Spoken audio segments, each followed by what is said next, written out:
Good morning SGTV students. I am Daljit, your Hindi teacher. Welcome to Hindi class. प्यारे बच्चों, जैसे कि हम वाक्य विचार पढ़ रहे हैं. वाक्य क्या होता है? सार्थक शब्दों का ऐसा समूह जो किसी विचार को पूर्ण रूप से व्यक्त करता है. सार्थक शब्दों का ऐसा समूह जो किसी विचार को पूर्ण रूप से व्यक्त करता है वाक्य कहलाता है. तो सही वाक्य क्या है? जब हम शब्दों को सही क्रम में रखेंगे और उसका एक अर्थ निकलेगा, वही एक वाक्य है. तो वाक्य के दो खंड होते हैं, उद्देश्य और विधेय. उद्देश्य क्या होता है कि वाक्य में जिस व्यक्ति या वस्तु के लिए कुछ कहा जाए उसे उद्देश्य कहते हैं. और विधेय उद्देश्य के बारे में जो कुछ कहा जाए उसे विधेय कहते हैं. उद्देश्य को हम क्या कह सकते हैं? कर्ता भी कह सकते हैं. और विधेय क्या है? क्रिया है. तो प्यारे बच्चों, आज हम रचना के आधार पर वाक्य के भेद पढ़ेंगे.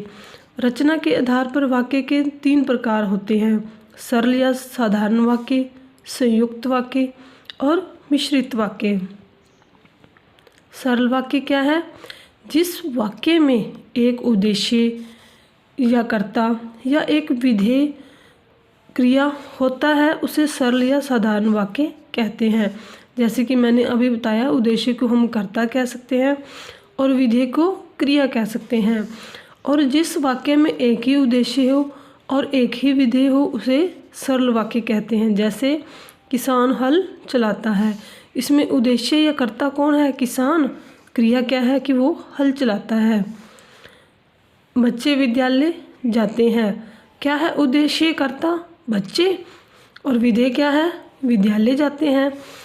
तो इस प्रकार सरल वाक्य क्या है कि जिस वाक्य में एक ही उद्देश्य और एक ही विधेय होता है उसको सरल वाक्य कहते हैं. नेक्स्ट है संयुक्त वाक्य. जिस वाक्य में 2 या 2 से अधिक वाक्य समुच्चय बोधक या योजक से जुड़े हैं उसे संयुक्त वाक्य कहते हैं. जैसे हम दिल्ली गए और लाल किला देखा. इसमें 2 वाक्य हैं. हम दिल्ली गए और हमने क्या किया? लाल किला देखा. तो कौन से समुच्चय बोधक या योजक से जुड़े हैं? और से. 2 वाक्य हैं लेकिन और जो है योजक शब्द से जुड़े हुए हैं. प्रदीप हमेशा सच बोलता है. एक वाक्य हो गया. पर उसका भाई बात बात में झूठ बोलता है. ये दूसरा वाक्य है कि उसका भाई बात बात में झूठ बोलता है. ये कौन से योजक से जुड़े हैं? पर से. पर योजक से जुड़े हुए हैं. तो इसमें क्या है? 2 वाक्य हैं लेकिन एक समुच्चय बोधक शब्द से जोड़े जाते हैं, उसको हम संयुक्त वाक्य कहते हैं.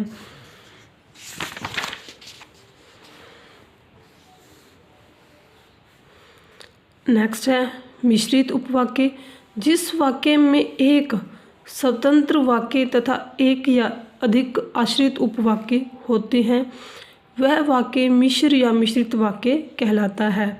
इसमें क्या होता है कि एक वाक्य स्वतंत्र होता है और एक या एक से अधिक उस पर आश्रित होते हैं, निर्भर होते हैं, डिपेंड होते हैं. जैसे श्री कृष्ण ने कहा कि कर्म में ही तुम्हारा अधिकार है, फल की इच्छा मत करो. श्री कृष्ण ने कहा कि कर्म में ही तुम्हारा अधिकार है, फल की इच्छा मत करो. तो इसमें प्रधान उपवाक्य क्या है? कृष्ण ने कहा. तो आश्रित उपवाक्य क्या है? कर्म में ही तुम्हारा अधिकार है, फल की इच्छा मत करो.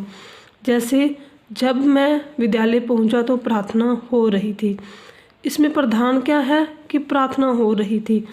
और उस पे आश्रित कौन सा वाक्य है? कि जब मैं विद्यालय पहुंचा.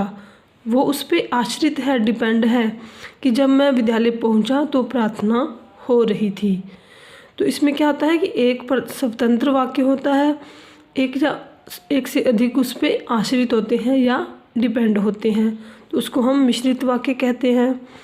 ओके स्टूडेंट्स, आपने इस लेसन को अच्छे से रीड करना है. Thank you. Have a nice day.